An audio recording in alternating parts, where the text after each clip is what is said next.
Hello there, I'm Michael Stapleton, the owner of ProVeritate, a virtual CFO practice based in Melbourne.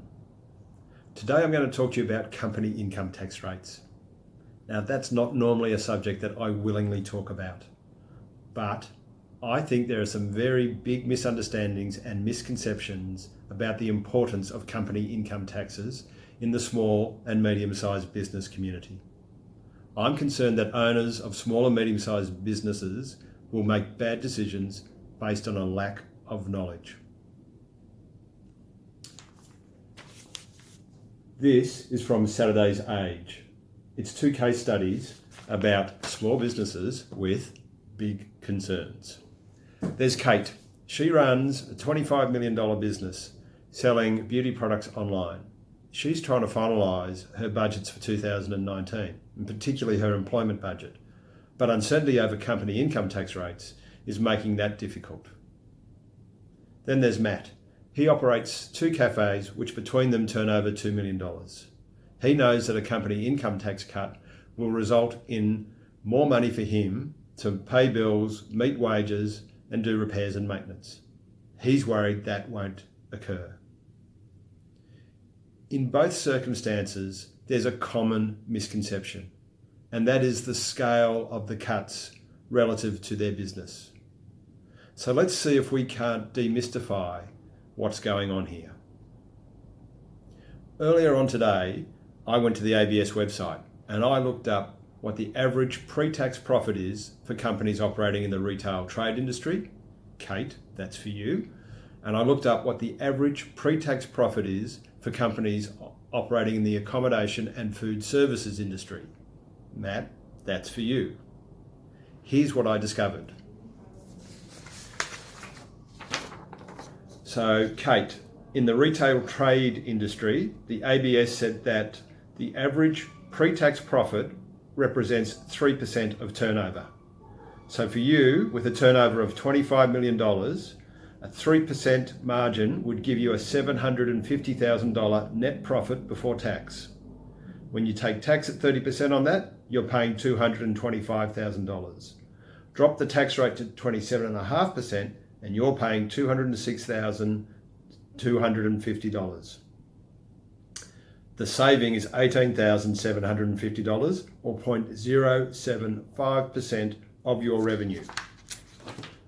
$18,750 out of a $25 million business is not the reason to delay finalising your budgets. Get on with them. Matt, here's what I found for you. The ABS says that the average pre-tax profit in the accommodation and food services sector is 5% of revenue. So for your turnover of $2 million at a 5% net margin, you should be making a $100,000 net profit before tax. Tax that at 30% and you have a $30,000 bill. Drop the tax rate to 27.5% and you have a $27,500 bill, a saving of $2,500 or 0.125% of your revenue. Matt, $2,500 is not going to be the reason that you can't pay bills, can't meet wages, or do the repairs and maintenance that you need to do. There are bigger fish to fry. Here's the thing. Tax does not drive business success. Tax does not change the competitive position of your business. The things that drive your business success and its competitive position are things like your supply chain. So for Kate, I'd be looking really hard at your cost of goods sold and I'd be asking, are there ways for us to massage or to lower the cost of goods sold? Can we work with the supply chain to take some costs out? People and productivity is another major cost for all companies. And so you need to be constantly reviewing the processes that you employ. You need to employ a continuous improvement philosophy through your business. Matt, in your case, you have a relatively fixed cost business. You need to drag as many people into your cafes as possible. That means you need some form of a unique service that brings people through the door.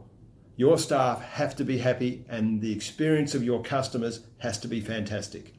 These are the things that you should be focusing on, not the $2,500 that you may or may not get from a company income tax rate cut.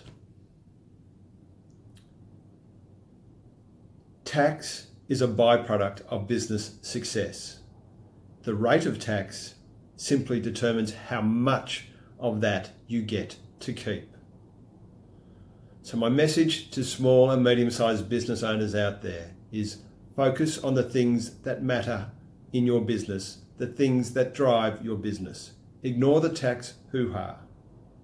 If this has helped clarify things for you, that's great. If you're still not sure about what I've done or how I've done it, give me a call. Make contact with me. My details are on LinkedIn. I'll be happy to take you through it one-on-one.